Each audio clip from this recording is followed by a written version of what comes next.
Mes amis, bonjour à vous. Alors, cette toute petite vidéo pour vous faire passer quelques messages. Tout d'abord, donc, vous annoncer que les orotaroscopes du mois de janvier vont sortir à partir de demain, jeudi. Voilà, ça dépend quand vous regardez cette vidéo, mais on est le jeudi avant Noël. Il commence à sortir demain, à peu près, vous le savez, 3 par 3, et donc on arrivera le 24 décembre, le jour du réveillon de Noël. Tous les orotaroscopes seront sortis et le 25 décembre, je vous mettrai la playlist, vous les aurez tous et vous pourrez consulter votre naissance en soleil, votre ascendant, si vous connaissez la position de votre lune pour le côté intime, le côté émotionnel, si vous connaissez Vénus pour l'amour, si vous connaissez Jupiter pour les opportunités, Mars pour les activités, bref, si vous connaissez ces points de naissance dans votre ciel de naissance, ça vous permet de lire les signes de façon un peu plus intéressante. Vous dire aussi que mes petites vidéos journalières ne s'arrêteront pas, elles vont continuer comme d'habitude, il n'y aura pas d'interruption, je ne prends pas de vacances à ce niveau-là. Alors, pour vous parler un petit peu de ce mois de janvier qui arrive, juste deux choses à vous rappeler. Tout d'abord, la formation que je propose, qui s'appelle Vision d'avenir, à la Seine-sur-Mer dans le Var, à côté de Toulon, les 25 et 26 janvier. J'ai eu un désistement, donc ça veut dire qu'il me reste une place à prendre. Ce serait dommage, donc appelez-moi, je vous donne tous les renseignements, je vous envoie le programme, je vous explique. Voilà, c'est une formation super intéressante, j'ai une petite vidéo d'ailleurs dessus que vous pouvez regarder aussi.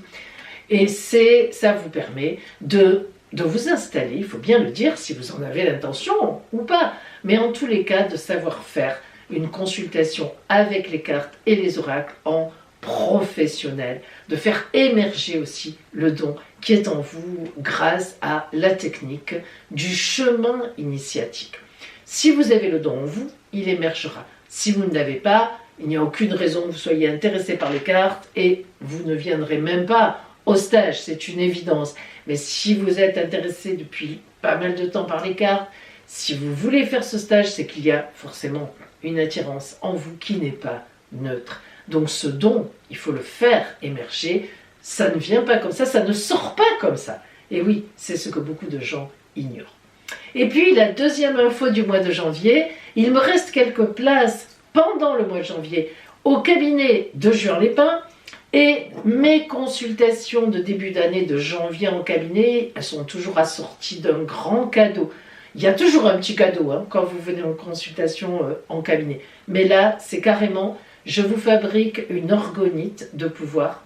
Sur votre date de naissance, j'en ai beaucoup parlé dans mes vidéos justement qui vont sortir sur les orotaroscopes de janvier. Mais parce que c'est vraiment un vrai cadeau. C'est quand même une orgonite qui a une valeur de 150 €. Et là, vous l'avez gratuitement en ayant votre consultation au cabinet à Juan Lépin. Donc appelez-moi. Là, il me reste quelques places. Et puis, ce mois de janvier qui vient vers nous. Alors, moi j'ai été un peu étonnée parce que évidemment, astralement parlant, j'ai bien vu que ce ciel de janvier était très intéressant.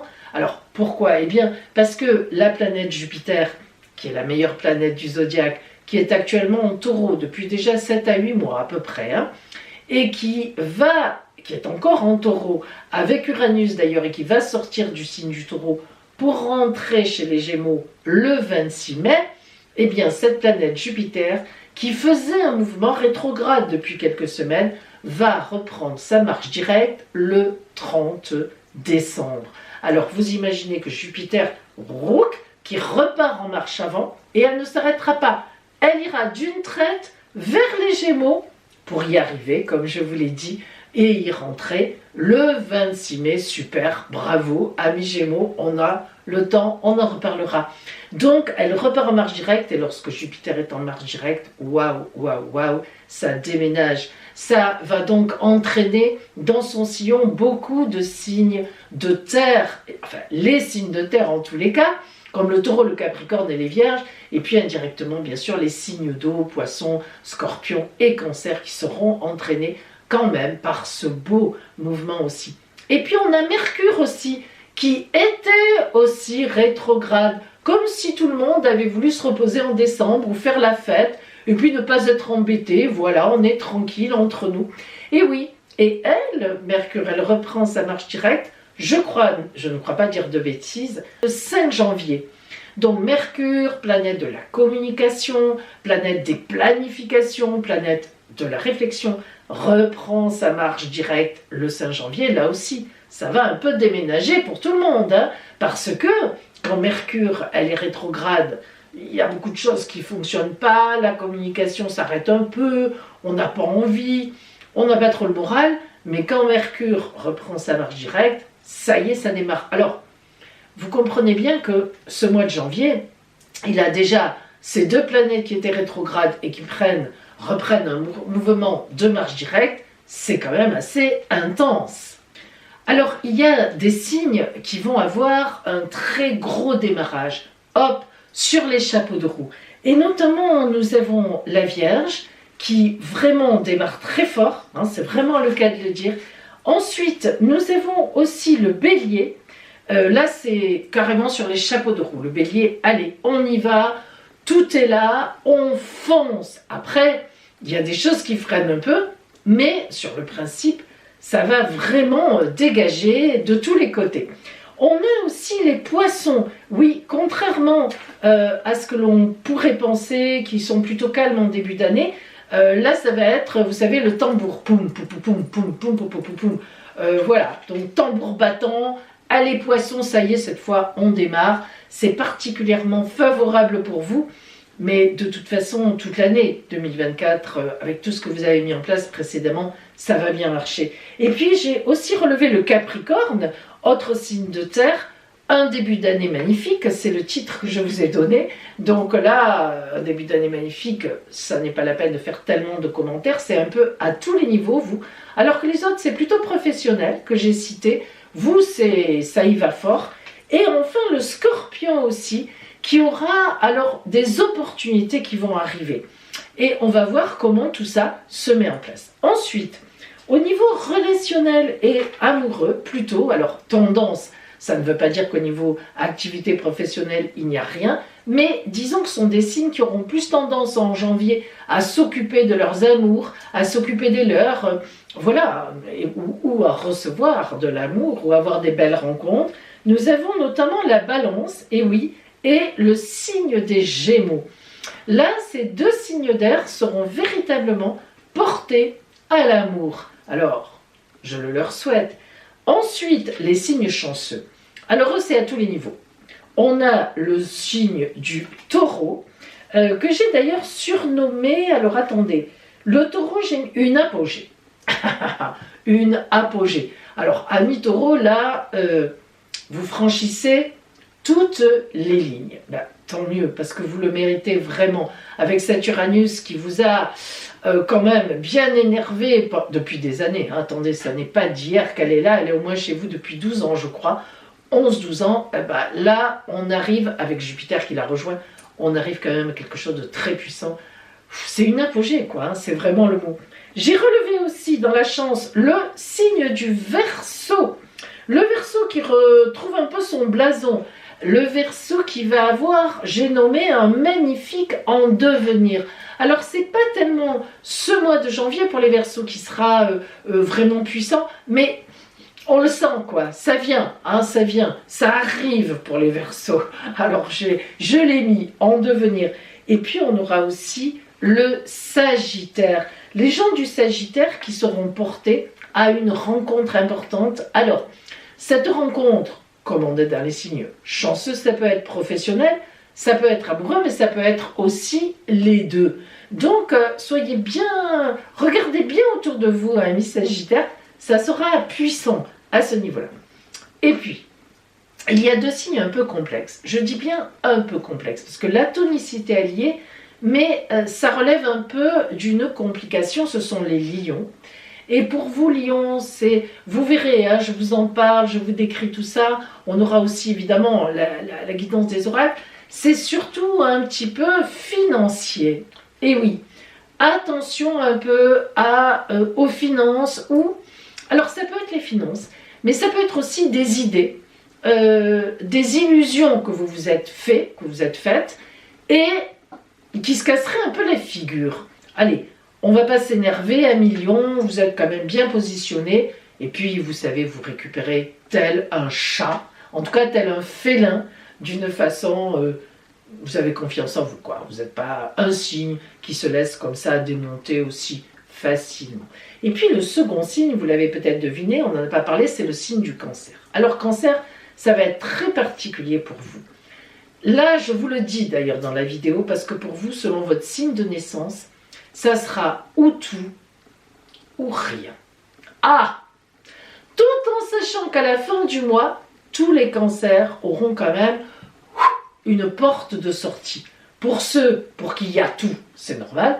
Pour ceux qui n'ont rien ou que ça va être très compliqué, il y aura une porte de sortie. Voilà. Donc vous voyez, on est quand même globalement sur de l'énergie, mais c'est normal. Jupiter qui reprend sa marche directe et Mercure aussi, ça ne peut être que de la communication et ça ne peut être que des opportunités, de l'énergie pure qui revient, de la stabilité, de la légalisation des situations. Voilà, on recommunique, quoi. On se remet dans le circuit, quoi qu'il arrive. Alors, pour ces eurotaroscopes, évidemment, vous allez avoir le côté astral, donc au niveau des astres, qu'est-ce qui vient à vous? Et ensuite, on verra, vous aurez la partie de guidance d'oracle. Pour ces guidances, j'ai choisi, vous les connaissez déjà je crois, le Marseille Tarot, professionnelle édition aux éditions Lo Scarabeo à Turin. Donc Marseille Tarot sont des grandes cartes, c'est un tarot de Marseille, hein, très belle.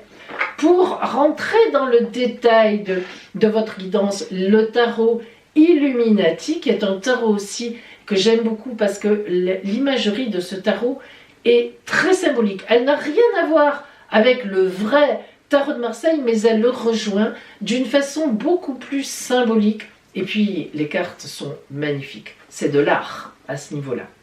L'oracle des visions, pour zoomer sur le côté relationnel, je l'ai découvert il n'y a pas très longtemps, ceux qui me suivent le savent. L'oracle des visions, il est très sympathique, très symbolique aussi. Les imageries sont à la fois très travaillées et à la fois très claires. On peut s'y projeter, mais évidemment, avant de s'y projeter, il faut quand même en connaître la signification. Mais bon, on rentre dedans très facilement et puis ça porte énormément. Et puis, pour préciser encore le côté relationnel, amoureux de la carte de l'oracle des visions, j'ai toujours, hein, comme d'habitude, vous le savez, le tarot des Roms. Alors, ça, c'est le jeu de ma grand-mère. Je n'ai pas de boîte, je n'en ai plus depuis longtemps. Je ne sais pas d'où il vient exactement. Mais un consultant m'a dit, un homme m'a dit que une maison d'édition l'avait réédité, l'avait remis au goût du jour, tel qu'il est là, tel qu'il est présenté, donc vraiment de façon très fidèle, avec l'auteur Tchalai. Écoutez, je ne sais pas, je n'ai pas eu le temps de regarder. Mais si ce monsieur dit vrai, ben c'est intéressant parce que le tarot des Roms, il est magnifique au point de vue relationnel. C'est un des meilleurs, enfin personnellement, je trouve qu'il est extrêmement parlant. Et puis, vous me connaissez, j'adore l'énergie de guérison comme carte conseil. À la fin, chaque fois, il y a un petit texte sur chaque carte. On le lit tout simplement et ça tombe toujours tellement bien. Donc voilà mes amis, nous nous servirons de tout cela pour les guidances dans ces parties de horoscope de janvier. Voilà, et je terminerai en vous disant merci. Vous le savez, je ne fais pas d'histoire, je ne suis pas dans la commedia dell'arte, je ne vous le dis pas souvent, je ne suis pas là à dire merci, merci pour vos commentaires, écrivez-en, merci pour vos remarques. Voilà, parce que vous êtes des adultes, et ben vous savez très bien que ça fait plaisir, je le suppose, et oui, ça fait plaisir. Mais justement, aujourd'hui, en cette fin d'année, et on passe à l'année 2024, je tiens à vous dire merci, merci, merci pour votre présence. On ne le dit pas assez. Si vous n'êtes plus là pour nous dire ce que vous pensez, ce que vous ressentez, puis ce partage, Je suis avec vous et vous êtes avec moi. Et je ressens votre présence et j'espère que la mienne, effectivement, vous aide parce que c'est quand même, bien sûr, l'objectif. Alors, merci pour votre présence. Alors, je vous embrasse bien fort. Alors, évidemment, je vous souhaite un joyeux Noël si vous fêtez Noël. Tout simplement, une joyeuse naissance ou renaissance dans la paix si vous ne fêtez pas particulièrement la fête de Noël, mais vous fêterez à ce moment-là la renaissance qui vous emmène à la nouvelle année. Et bien sûr, pour cette nouvelle année, je vous souhaite le meilleur, vraiment, profondément, pour vous, pour chacune et chacun d'entre vous. Et j'espère qu'on aura encore du bon temps ensemble. Je vous embrasse bien fort et je vous dis